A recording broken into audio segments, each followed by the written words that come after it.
Si je vous dis que ce qui vous manque pour progresser dans vos figures de calisthénie, c'est de la mobilité. On a tout de suite l'impression, quand on regarde les figures de calisthénie sur internet, qu'il faut beaucoup de force pour les maintenir. Alors on oublie toutes les autres qualités physiques qui sont nécessaires pour les obtenir. Ne désespérez pas si vous ne vous trouvez pas assez forte pour faire des figures de calisthénie et des mouvements au poids du corps. Grâce à cette vidéo, tu vas comprendre pourquoi et comment travailler ta souplesse pour gagner en performance en calisthénie. En plus, s'il y a des femmes qui regardent cette vidéo, vous êtes particulièrement concernées parce que beaucoup d'études scientifiques ont montré que les femmes ont naturellement plus de flexibilité, de mobilité, souplesse au niveau des tendons et des muscles par rapport aux hommes. Alors pourquoi on n'accorde pas assez d'importance à la mobilité souplesse? Avant de te montrer en pratique comment on entraîne sa mobilité souplesse pour acquérir des figures de calisthénie, je vais te définir déjà qu'est-ce que ça veut dire mobilité et qu'est-ce que ça veut dire souplesse. Il faut bien dissocier ces deux termes. La souplesse, c'est la capacité à aller loin dans une amplitude de façon passive. Donc c'est vraiment une force extérieure qui vient t'étirer. Ça peut être une personne, ça peut être un poids, ça peut être tout simplement la gravité. Un exemple qui parle à tout le monde, c'est quand on est assis au sol et qu'on vient se tirer le buste avec ses pieds. Dans ce cas-là, c'est nos bras qui nous tirent, mais c'est pas eux qui sont étirés. Donc c'est vraiment de la passivité. Tandis que la mobilité, c'est ta capacité à contrôler cette amplitude activement. Si on reprend notre exemple de l'exercice en compression, dans ce cas-là, au lieu de venir tirer avec les bras, on vient forcer avec les abdos pour ramener notre buste contre nos jambes. Et dans ce cas-là, on contrôle cette amplitude activement. C'est la même chose quand on fait des relevés de jambes pour travailler sa mobilité des hanches. Et on va voir plein d'autres exemples que vous devez travailler absolument si vous faites de la calisthénie. Lorsque tu travailles ta mobilité, donc la souplesse active, tu améliores non seulement ta flexibilité, mais aussi la stabilité articulaire et donc la prévention blessure. Et ça va être un point important dans cette vidéo. Finalement, qu'est-ce qu'on travaille en calisthénie? Est-ce qu'on travaille la souplesse ou est-ce qu'on travaille la mobilité?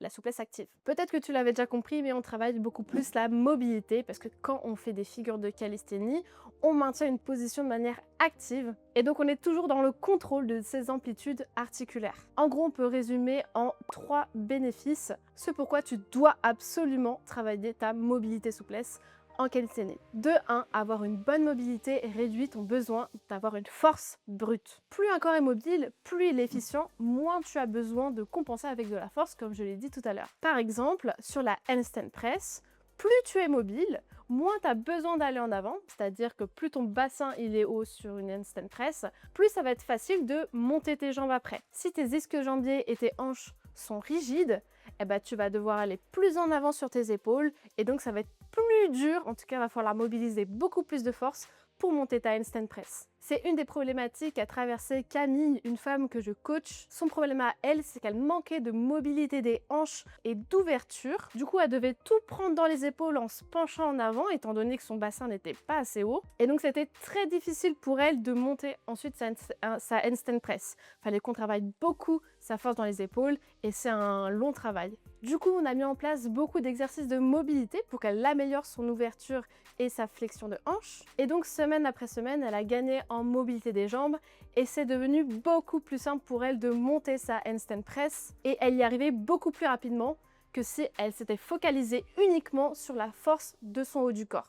D'ailleurs, si toi aussi tu fais face à certaines problématiques que tu n'arrives pas à résoudre en calisthénie et que du coup ça te bloque, ça te met pas en confiance et pas légitime du coup de t'entraîner parce que tu es perdu, tu ne sais pas quoi faire, tu peux réserver un appel offert avec moi le temps qu'on fasse un bilan ensemble de ta situation et de voir quels sont tes vrais besoins. Je te mets le lien en description si ça t'intéresse. En tout cas, je me ferai un plaisir déjà dans un premier temps d'échanger avec toi sur ta pratique en calisthénie et ce pourquoi t'es motivé à progresser. J'ai déjà aidé des dizaines de femmes à progresser en calisthénie et à leur redonner confiance en leur corps et en elles-mêmes. Alors je suis sûre qu'on va pouvoir trouver des solutions à ce qui te bloque pour devenir plus forte grâce à la calisthénie.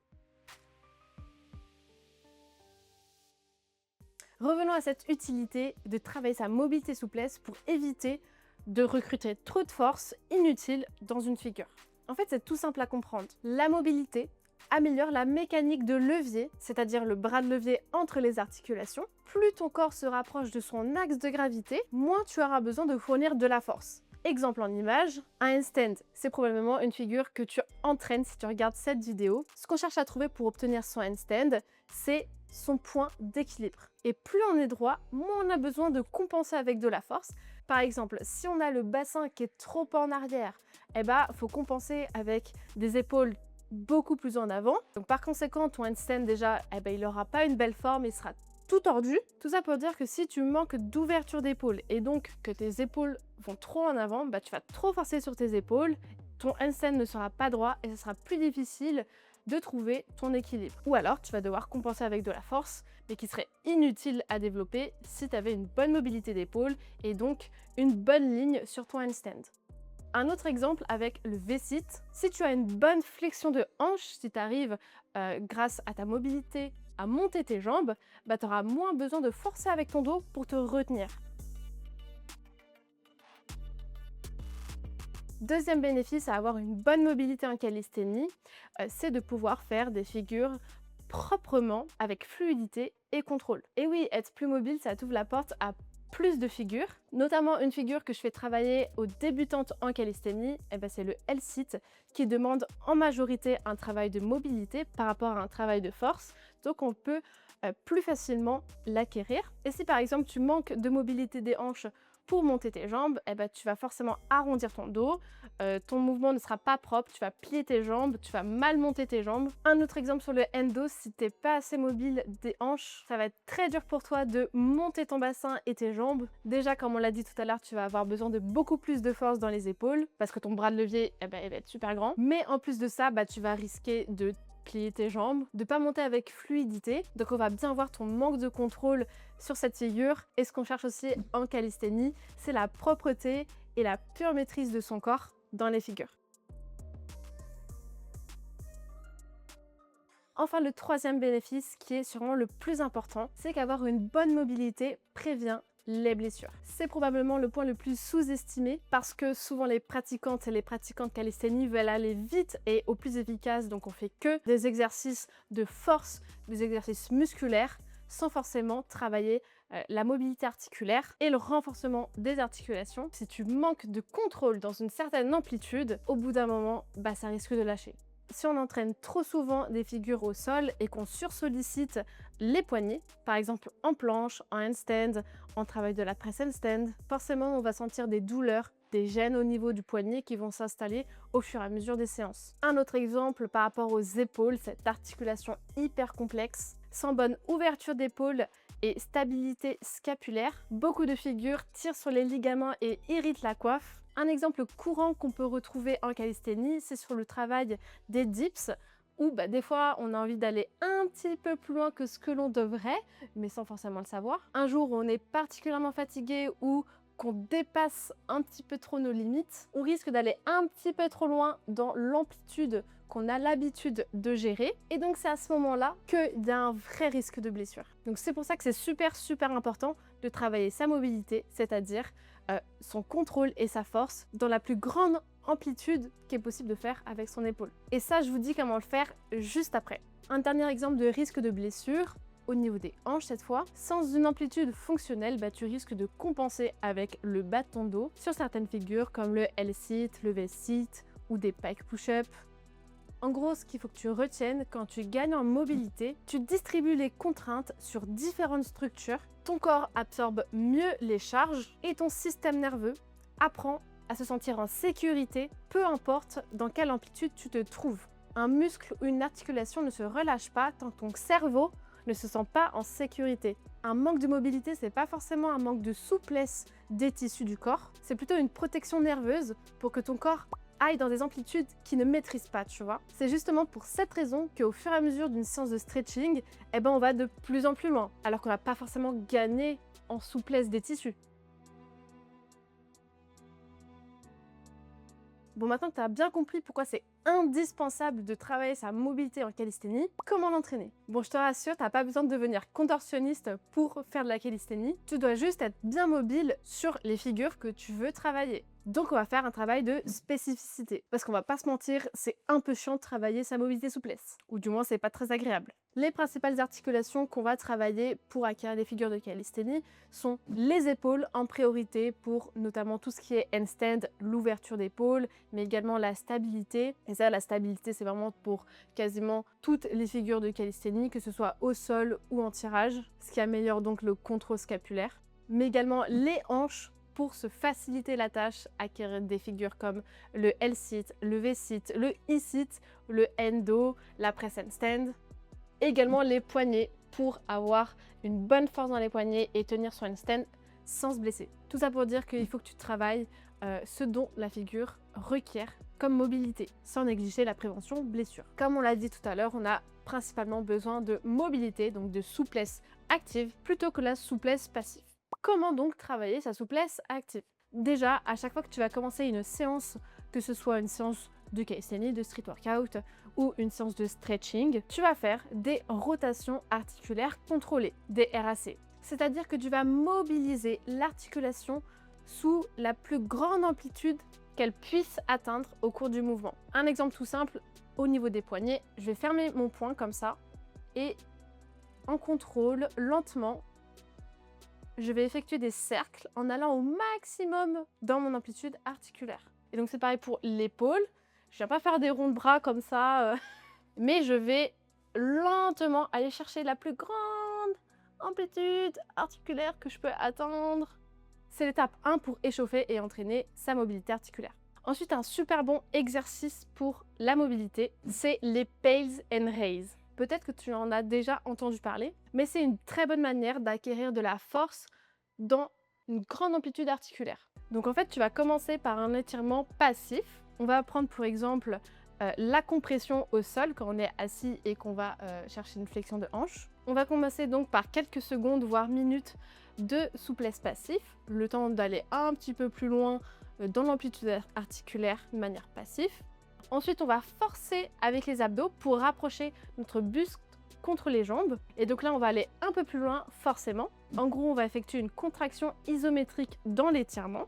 On montre qu'on peut mettre de la force dans cette amplitude articulaire. Et donc, le système nerveux comprend que c'est OK, on peut aller plus loin dans l'amplitude, gagner en mobilité. Donc ça, c'est pales.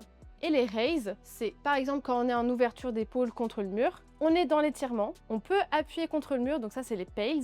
Donc dans l'étirement, on effectue une pression, en fait, une contraction, mais on peut faire aussi l'inverse, une contraction dans le sens opposé, c'est-à-dire on va essayer de décoller la main pour encore plus gagner en amplitude articulaire. Et vous allez vraiment voir la différence entre le avant-après pales and raise. Donc je répète, les pales and raise, on reste un certain temps dans la position passive de 30 secondes à 2 minutes. Première étape, on appuie contre le mur. Deuxième étape, on essaie de décoller la main du mur. Tu peux également effectuer du renforcement dans l'amplitude, par exemple des élévations de jambes lorsque tu es assise, lorsque tu es sur des barres de dips, des scapula push-up.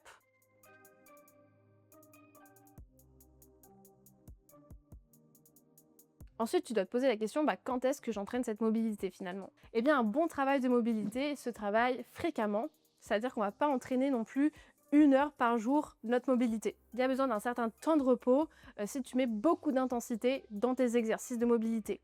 Moi, je conseille toujours de travailler sa mobilité à la hauteur de 10 à 15 minutes par jour. Et si ce sont des exercices qui ne sont pas trop intenses, en mode tu restes pas pendant 2-3 minutes dans une position étirée, tu peux le faire en guise d'échauffement de ta séance. Comme ça, tu vas pouvoir bénéficier des gains de mobilité durant ta séance. Et en plus, au début des entraînements, on est toujours motivé pour travailler sa mobilité, alors qu'à la fin de l'entraînement, c'est un peu plus compliqué. Mais ce qui est bien en fin de séance, c'est qu'on peut vraiment bien travailler sa mobilité souplesse sans que ça nous fatigue trop pour notre séance. Après, tu peux aussi travailler cette mobilité en dehors de tes jours d'entraînement. Encore une fois, si tu fais 1 heure de stretching, peut-être que le lendemain, tu auras des courbatures ou en tout cas, ton corps aura besoin de récupérer. Donc, je ne te conseille pas de mettre une séance de stretching intense la veille d'un gros entraînement. Surtout si tu étires les jambes et que le lendemain, tu fais une grosse séance squat, tu vas peut-être sentir que c'est un peu plus dur que d'habitude. Surtout si tu n'es pas habitué à entraîner ta mobilité souplesse. Il faut vraiment que tu y ailles progressivement.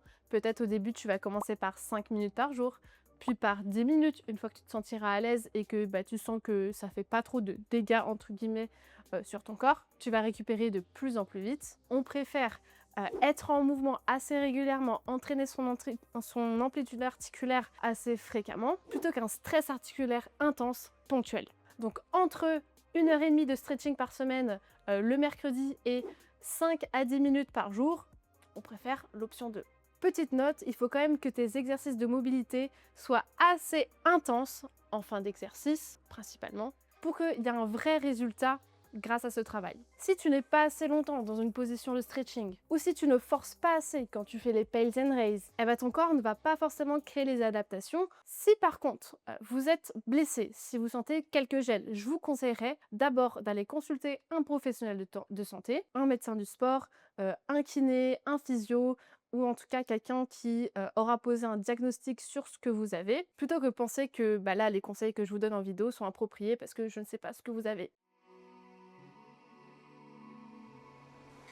Ce que vous pouvez retenir de cette vidéo, c'est que la mobilité, c'est vraiment la base de quasiment, vraiment toutes les figures finalement de calisthénie. Être mobile, c'est pas forcément être souple, c'est être fort dans tes amplitudes articulaires. Avoir une bonne mobilité, ça t'évite de compenser avec plus de force et donc potentiellement créer des blessures. En gros, tu peux retenir qu'avoir une bonne mobilité, c'est égal à fournir moins d'efforts dans les mouvements pour avoir plus de résultats.